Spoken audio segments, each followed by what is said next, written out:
kusoo dhawaada daawadayaal barnaamijka falanqaynta ciyaaraha oo aan idin ka soo gudbino Taageera TV. waxaan la socodsiin doonay aniga oo ah Yoonis Odawa.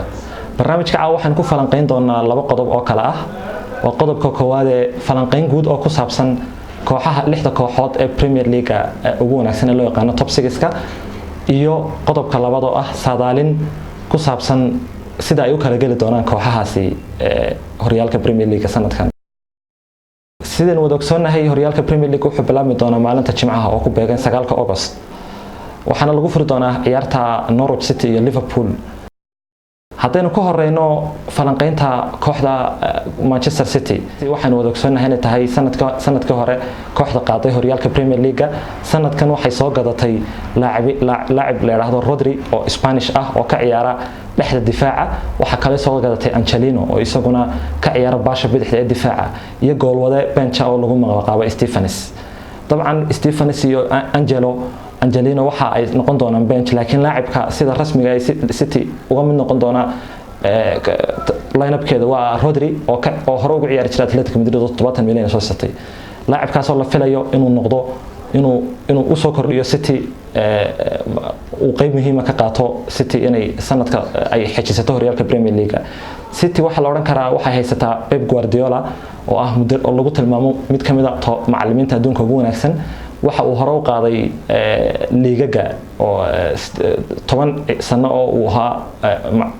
macallin. waxa uu qaaday 8 league oo kamid ah liigagaas. marka 2 sano oo kaliya laga qaaday waxaana ka kala qaaday Antonio Conte oo 2017 Chelsea la qaaday iyo Jose Mourinho oo 2022 la qaaday kooxda Real Madrid. waxa la oran karaa kooxda City waxay ku ciyaartaa kalsooni dheeraad ah. kalsoonidaas oo kalsoonida lagu yaqaan kooxda Manchester United xilligii uu haystay Sir Alex Ferguson. waxa kale oo kamida waxyaabaha ay kooxaha kala dheer tahay in ay haysato laba kooxood oo dhameystiran. laacib kasta waxa uu haystaa bedel wanaagsan oo isaguna ka ciyaari kara line-up. arintaas maadaama ay xooga Champions League saarayso laga yaabaa inay saameyso formkeeda Premier League. haddaynu ku xigsino kooxda Liverpool sanadka laacibin may soo gadan. waxay soo gadatay oo kaliya laacibka Adrian oo bedelay Mignolet gooladihii benchka u ahaan jiray Alisson Becker. طبعا waa goolwade oo lama filayo in maxay hayday wax weyn soo kordhiyo. laakiin Liverpool waxa la oran karaa waxa ay haysataa tababaro wanaagsan iyo laacib wanaagsan oo da'yar oo ku jira xilligoodii ugu wanaagsan. sanadkii hore waxay qaaday Champions League waxaana soo afjartay abaartii 15 sano ka haysatay koobka taasoo laga yaabo inay ka caawiso inay qaado horyaalka Premier League sanadkan. sidoo kale Liverpool waxa ay laacibinteedu isla ciyaarayeen muddo 3 sano ah. arintaas oo la oran karo waxay faa'iido weyn u tahay kooxda. aad bay soo haystaan aad bay soo fahansan yihiin. Liverpool waxa la oran karaa in aan lahayn wax weak point ah. laakiin sanadkan laacibin may soo iibsan taasna waxa la oran karaa inay kalifi karto in horyaalka Premier League sanadka dambe ay qaadi weydo. waxay haysataa koox dhameystiran oo aad wanaagsan oo aan weak point lahayn. laakiin koox kasta waxay u baahan tahay sanad kasta in lagu daro laacibin wanaagsan si ay u sii qadinto bandhig ciyaareed ka wanaagsan bandhig ciyaareedka sanadkii hore soo bandhigtay. laakiin Liverpool chance aad wanaagsan bay haystaa inay qaado sanadka soo socda horyaalka Premier League. haddaynu u gudubno kooxda Tottenham Hotspur sanadka waxa ay soo iibsatay Tanguy Ndombele laacibkii Real Lyon oo laacib aad wanaagsan dhexdeedii way xoojisay. sideen wada ogsoonahay Tottenham waxa ay timid sanadkii hore finalka Champions League. waa koox haysata laacibin aad wanaagsan iyo tababaro wanaagsan laakiin may soo iibsan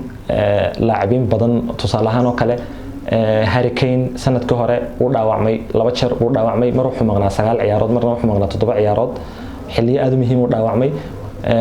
waxa kale oo dhamaaday heshiiskii Fernando Llorente oo sanadkan ka tagi doona kooxda Tottenham. waxay u baahan tahay weeraryahan bedela laacibka Harry Kane. waxa kale oo ay u baahan tahay dhexdeeda xoojin. Dele Alli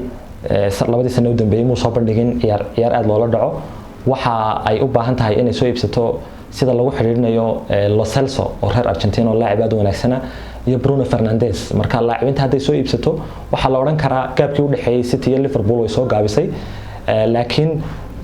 inay may gaadhin wali heerkii inay u challenge karayso inay horyaalka Premier League qaado.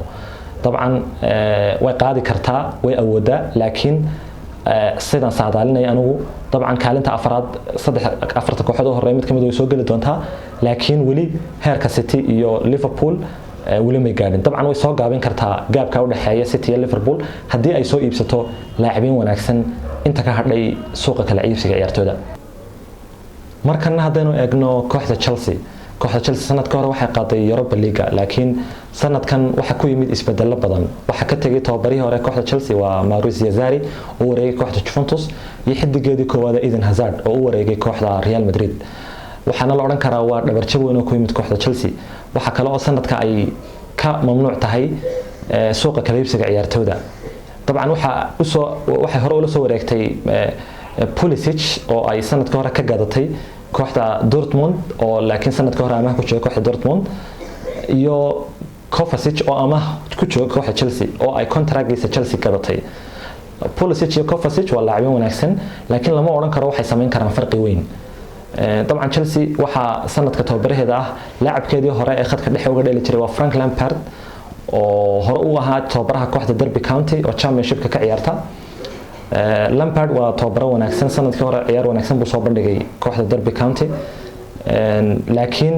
weli khibrad badan uma laha xagga macalinimada Chelsea waxay haysataa goolado wanaagsan difaaceedu ma wanaagsana waxaan filayaa inay sanadka dambe laga dhalin doono goolal tiro badan laakiin Chelsea hadaynu taariikhda dib u raacno waa koox ku wanaagsan marka la yasayo waxa af English lagu dhaho underdog markay tahay underdog ama la yasayo ama la yareysanayo waxay soo bandhigtaa natiijooyin aad u wanaagsan iyo ciyaar aad u wanaagsan waana koox mitid ah marka sanadka dambe Chelsea waxay soo bandhigi doontaa ciyaar aad u wanaagsan khaasatan ciyaaraha waaweyn laakiin waxa ka maqnaan doona waxa af English lagu dhaho consistency ama joogtaynta koox maadaama ay tahay koox da'yar joogtayn badan yeelan mayso ciyaar fiican bay soo bandhigi doontaa laakiin xagga joogtaynta ma yeelan karto dabcan seen hore u soo xusnay Chelsea waxa ay ka mamnuuc ka tahay suuqa kala iibsiga ciyaartooyda marka mashaakilkeeda kama xallin karto suuqa kala iibsiga ciyaartooyda marka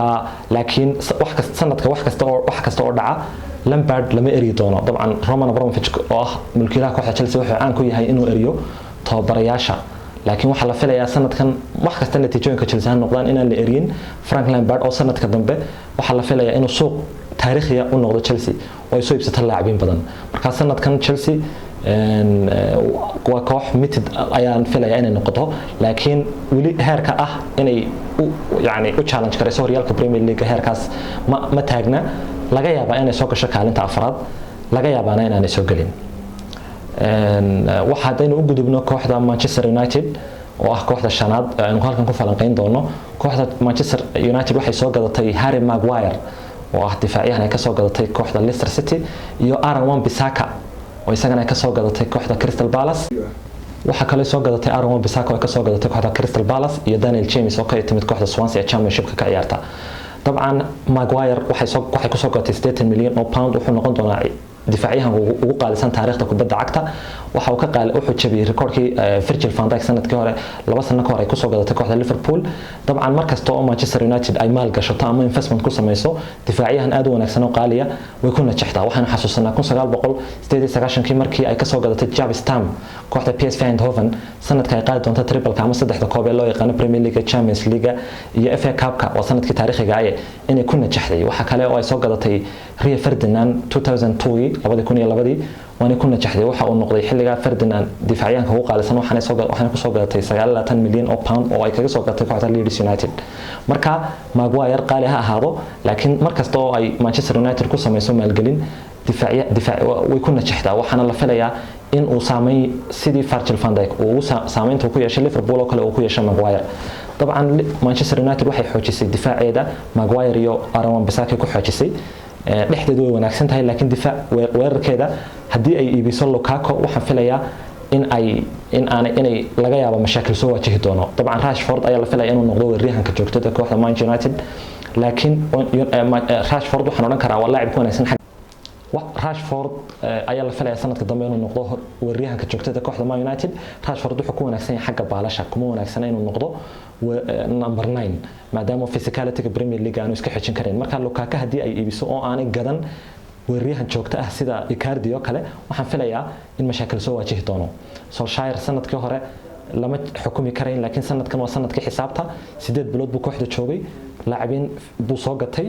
لاعبinta joogtaana waxay ku joogtaa doonitaankiisa waayo state bilood waa lagu jajkaran kara laacibkaas waa laacib wanaagsan oo lagu kala saari kara laacibinta wanaagsan iyo laacibinta aan wanaagsaneyn marka sanadkan waa sanadkii xisaabta Solskjaer sanadkii hore wuxuu yimid kala bartanka sanad kala bartankii uu yimid ciyaartooyda isagu ma soo iibsan laakiin sanadkan waa sanadkii xisaabtanka waxaana laga filayaa oo looga joogaa inuu natiijooyin fiican soo qadimo haddii uu gudbino kooxda Arsenal oo ah kooxda ugu dambeysay halkan ku falanqeyn doono Arsenal sanadka waxay soo gadatay Nicolas Pepe iyo